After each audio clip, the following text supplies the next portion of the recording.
And we are set to go, ladies and gentlemen. Once again, this is a bantamweight semifinal. The winner moves on to tonight's main event final for the bantamweight world title. Introducing to you first, fighting out of the blue corner. His background is in judo, boxing, and Brazilian jiu-jitsu. At 5 feet 7 inches tall, he weighed in officially 135 pounds. As a professional, he enters the cage tonight perfect. 7 bouts, 7 victories, no defeats. Fighting out of and representing Swansea, Wales, here is the undefeated Brett the Pikey Johns.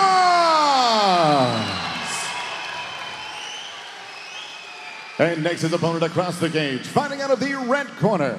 A mixed martial artist hitting 5 feet 7.5 inches tall. His weight officially 134.5 pounds. He has 9 bouts as a professional, consisting of 7 victories, 1 defeat, and 1 draw. Fighting out of Sweden, here is David Haggstrom. Referee in charge of the action, Ricardo Mitchell. Rich No Nonsense Mitchell is our referee.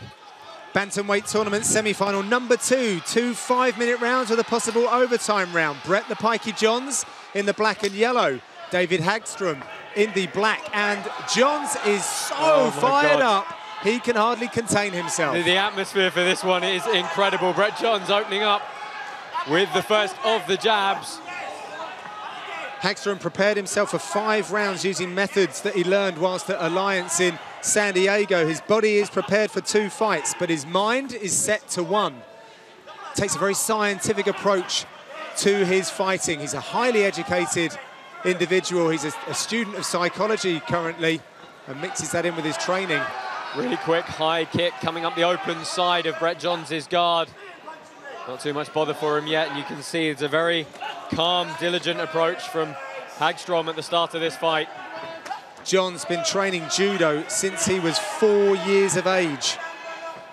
The thing you've got to realise with a lot of competitive judokas is they're used to such a fast pace from the outset. There's not really much waiting around in competitive judo fights. They get stuck in very, very fast. Well, you say that. It's the tournament as well, so the only waiting they do have is between fights. If Johns progresses here, he's probably the guy that's most used to the tournament. Used to warming down, warming up again. I mean, and the emotions that come with victory and things of that nature.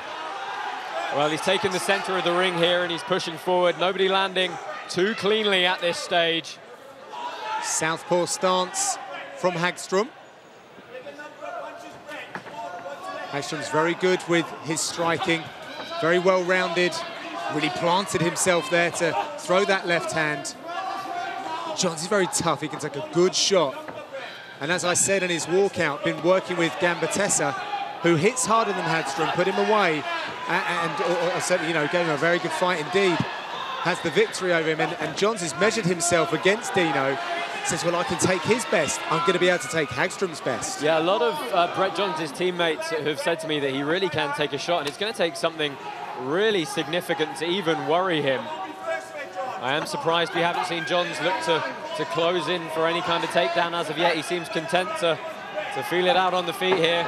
Well, as I say, there we go. Brett Johns closing against the cage and pulling the leg out nicely for a single, but what balance from Haggstrom. Brilliant. Eat your heart out, BJ Penn. That was very dynamic. Certainly was. Johns staying very, very tight. Remember to keep using that hashtag, CWFC59. Who have you got as your tournament favourite? Little update. As Pennington left the cage, he walked past us. He was limping very badly. He had his head in his hands. We shall await to see whether he is indeed fit to fight in the final. So many twists and turns here at Cardiff. Brett Johns completing a takedown, but again, Haggstrom immediately back to his feet. Credit to Johns, though, he stayed in very, very tight. He's not giving the Swede any kind of space to move and circle out against the cage here. It's a good forward pressure from the Welshman. Again, completes the takedown, but Haggstrom's back up to his feet so fast. So good. Is that Kimura grip as well, which he's threatening with, Josh? Yeah, but Johns has done a good job of circling around to drop his weight on that side of the body. He did warn me that he was going to wrestle. Told me also to look out for dash chokes, which is something that he's been working on. A lot of persistence here in this opening round from Brett Johns. Models himself on Sean Shirk. Those of you that have been following the UFC for many years will recognise the similarities in the physical structure of this young fighter and the way he's going about his business. Yeah, looking to connect and pull both legs out here. Don't grab that fence, though. How quick does Haggstrom get back to his feet? It's almost as though he's choosing to bounce off the canvas and use that almost stretch reflex to get back up. Will that be demotivating for Johns, or is he just a bit past that? He's not too experienced. Yeah, it might be over time, but again, you can see how tight Brett Johns is staying in, and he's going to be used to chaining all these submission attempts together. The tough part then comes in the scoring for the judges. See the heavily tattooed physique of David Haggstrom. They are symbolic of how he likes to fight and the elements of the fighter that he wants to be. Everything about this guy is calculated. Johns opting to throw a few strikes on the inside here. Some good dirty boxing getting through, but some good knees from Haggstrom. He just missed with that right uppercut as he gets a bit of range, and that's a very big body kick. Yeah, and that's there from Haggstrom. That's what he used to slow down Titenkov and eventually finish him. That completely took the blowout of the sails for Brett Johns. If that had happened 20 or 30 seconds earlier, we could be looking at a very, very different end to that round. How is that going to affect the judges' scoring, though? Well, Johns is doing the right things. He's keeping his hands nice and high. He's taking in that breath. But when you get hit with a body kick like that, your body just tenses up. Look at the balance of Haggstrom to immediately get back to his feet. I think that replay was the longest he spent on the ground. But there's the body kick, full shin up into the midsection.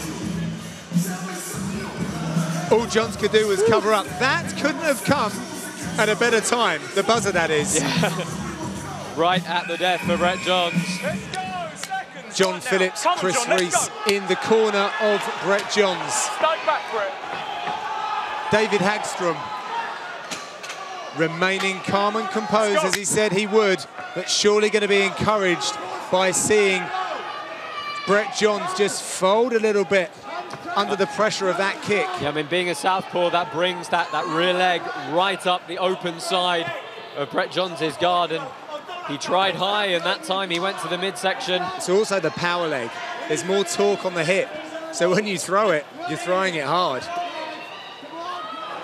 Let's see if he looks for those kicks again. Brett Johns clearly happier when he's connected in on those hips. Nice kick there from Johns.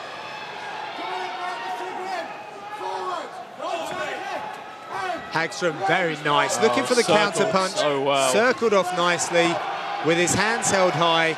He looks like he's settling in now. Yeah, and he's circled to the right, away from Johns' and any kind of power Johns has got in his right hand.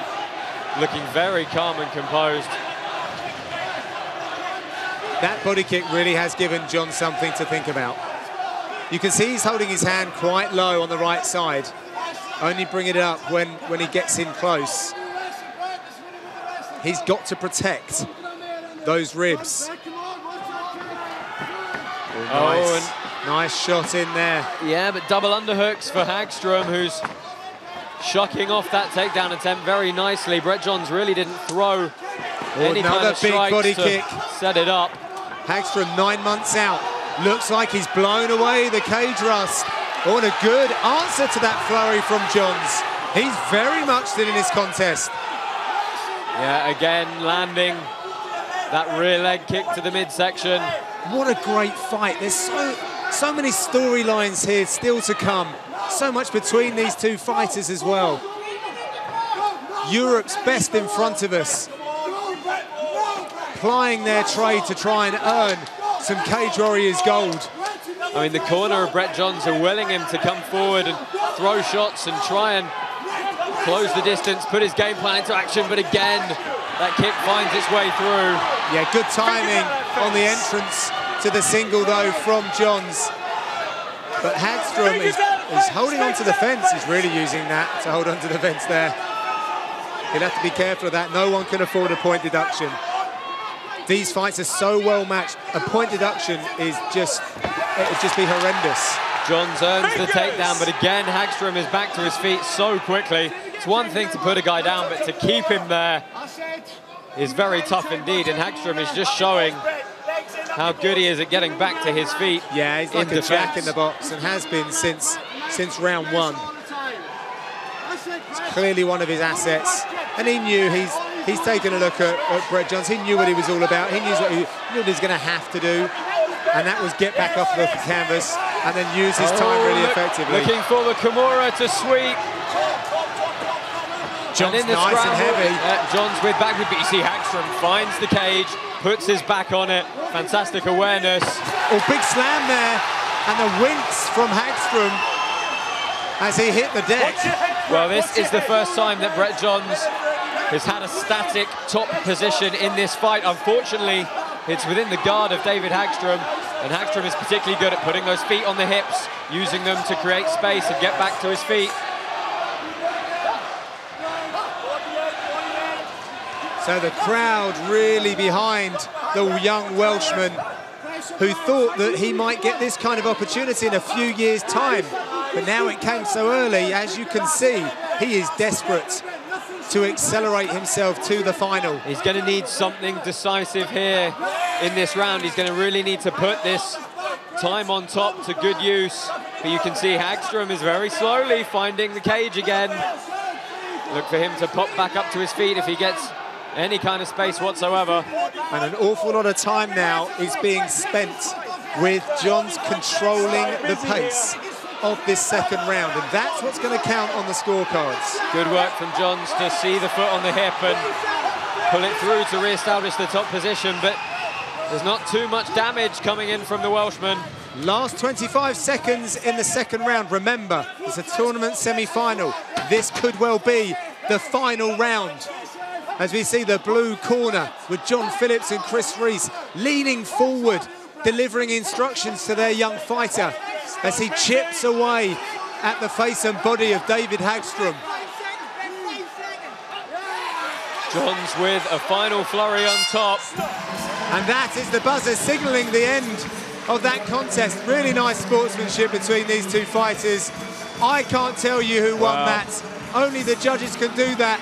And Brett Johns is out of shot at the moment. He's just headbutted the corner of our cage. He's celebrating already. It is so close here. I mean, there's so many ways this could go. I mean, the most significant flurry of that fight, was those body kicks from David Haggstrom, but it was right at the end of the round after a long period of forward pressure from Brett Johns. That second round again was very 50-50, so really interesting to see what the judges go for here. Well, it is. I mean, his corner are gesturing to him to put his T-shirt on, but there could possibly be a third round. And that's another look at some of the action. They're trying to work the body kicks, but Johns did actually drop his guard a little bit so that he was able to put up some defense as we await the entrance of Joe Martinez, our MC, who will know how this is going to play out.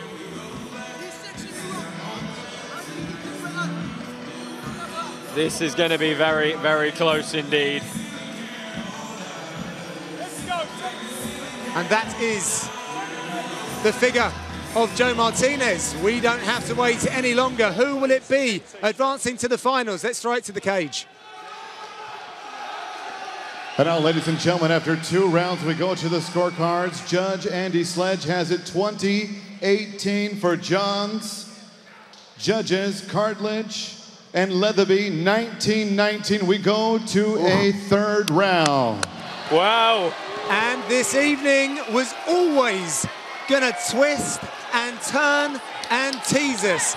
But guess what, guys? That means more fights for you. And we have a third round. There is so much at stake going into this. Who's going to carry the momentum from that second round? The adrenaline must be ridiculous in that cage right now. The Motor Point Arena comes alive once again to get behind their man. Haggstrom immediately opening up with a much higher volume of strikes than we've seen from him so far in the fight.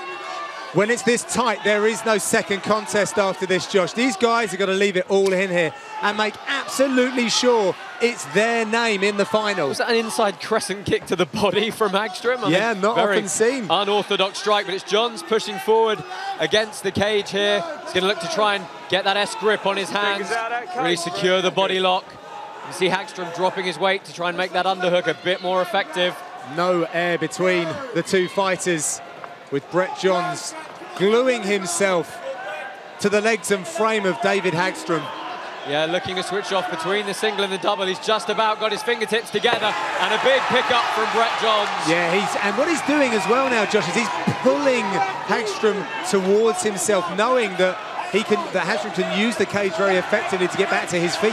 Yeah, now this becomes a bit different because he can start burning away time on the ground here. Exactly what he wanted. Move number one to Johns. Good short inside elbows, good overhook grip from Haggstrom though, and a bit of blood we can see coming from somewhere here. Johns using strikes to the body and then to the head, and it would seem that it's Haggstrom who does have a cut. Again, that every little thing like this with this kind of arrangement is going to spur you on. Brett Johns will notice that, and he'll be focusing on developing himself and maybe making that cut worse. Yeah, Haggstrom keeping his guard open for the most part, closed now, but showing his intent to be active. Brett Johns doing a good job with the work rate on top, re-pummeling his hands, landing a few short shots. It's going to be a long couple of minutes for these guys. So tense in here, fight fans. You can really feel the excitement and the nerves. And there is a cut on the forehead. Just between the eyes. Yeah, it's in a really bad spot. Just above the bridge of the nose. There's the foot on the hip from Haggstrom. See if he pushes Johns away, and a good job from Johns to flick the hips. Try and re-establish top position. Johns being encouraged to use big elbows by his coach. This, I think, is what he perhaps wanted to do from the very start of the fight. Make it grubby, grind him out, earn those takedowns, and then maintain this top position. Cries of "let's go, Pikey, let's go" are ringing around the motor point. Haggstrom too has a very decent travelling following who are supporting him in this overtime round, which will mean everything. The winner of this goes to the final. Haggstrom was getting on his hip, looking to stand back up, and John said, "I'm just going to hang on to your hips here. Fine, I may not be hitting you, but I am going to control you some more." And he's again re-established inside Haggstrom's guard. Again, good work rate, keeping the fight here. Nothing really for the referee to think about in terms of stalling. Who's earning their place in the final? Remember, hashtag CWFC59.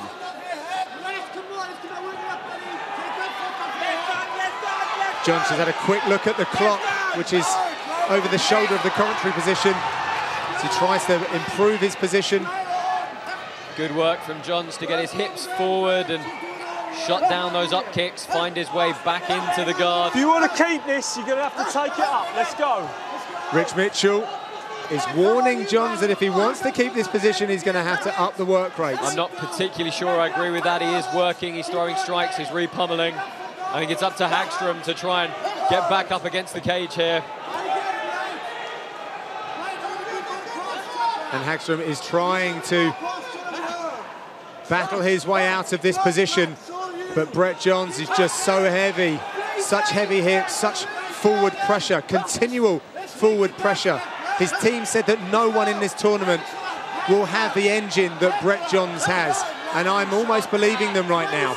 Yeah, I mean, both guys, had their moments. That's why we ended up with two judges scoring a round apiece. But this third round has been entirely Brett Johns. Haggstrom really hasn't had a look in from the get-go. And I don't think this is going to be contentious at all in the third here. Brett Johns looking comfortable, signalling to us in the commentary position. I think he's done enough, Josh. What maturity what skill and technique has just been demonstrated by Brett Johns. Yeah, what a work rate as well. Let's just talk about David Haggstrom's record for the minute. I mean, this guy has fought some of the best in Europe. Brett Johns, a 21-year-old Welshman with a judo background, is lighting up the MMA scene here and quite possibly is going to be fighting for the world bantamweight title.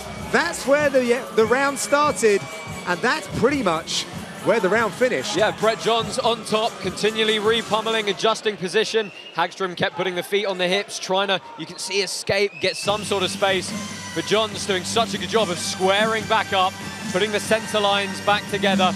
And that really was the story of the round. Constant maintenance in that top position. I think we're going to see Brett Johns going through to the 135 final here. Well, he has an embrace from his teammates. He is ready. He wants to know if he's going through. He's stood in the center of the cage, and it's now time for Joe to tell us who's going through to the final. Ladies and gentlemen, after 3 rounds, we go to the scorecards. It is now unanimous. Moving on to the final tonight, and still undefeated from Swansea, Wales, Brad the Pikey Johns.